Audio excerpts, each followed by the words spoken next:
The Chair of Hope by Christine Grace Furness-Rousiamani.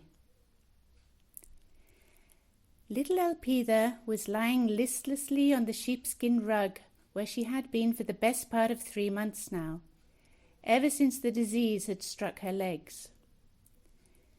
Elpida lived with her grandfather. Her mother had recently died of fever, and her father was away at war. Elpida's grandfather was a smith and divided his time between making bronze vessels and looking after his beloved but very sick grandchild. Determined to put a smile on Elpida's troubled little face, he decided to make her a little toy to play with.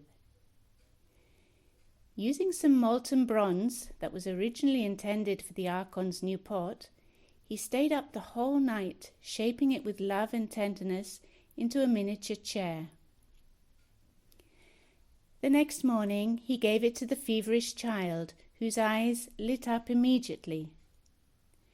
The radiant smile that beamed from the dying child was worth 1,000,000 times the selling price of the pot. Elpida held the chair in her tiny hand and gazed at it lovingly. She clutched it to her breast, her smile growing increasingly warmer, her blue watery eyes becoming brighter. Suddenly, the toes of her left foot started to twitch. Thessaly, 21st century AD. 7-year-old Delilah was hot and tired. They'd been walking for hours, and her little legs were trembling now. At least they were on dry land, though. Tears streamed down her face as she remembered seeing her baby sister perish in her mother's arms that stormy night on the Aegean. "Come on, Delilah, not too far now," encouraged her father. They were walking uphill now, and she was sweating profusely. Her only comfort was that she still had Hermione, the rag doll that her grandmother had made for her just before they parted.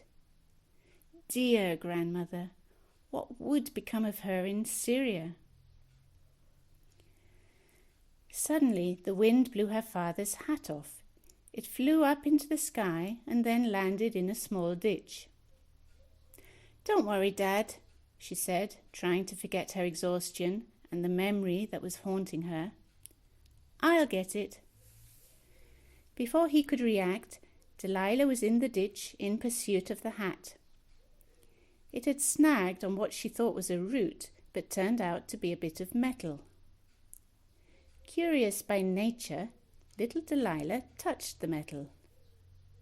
It moved slightly.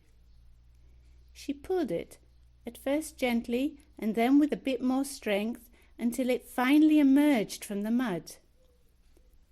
A miniature chair, perfectly proportioned. A wonderful little chair.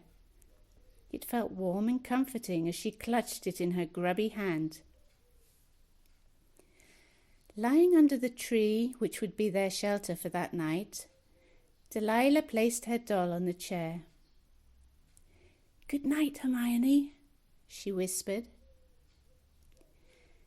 As she woke up to the rising sun and the refreshing breeze, Delilah felt rested and much stronger. Her legs were no longer trembling. Beside her, Hermione was sitting comfortably on the ancient chair, a serene smile on her face.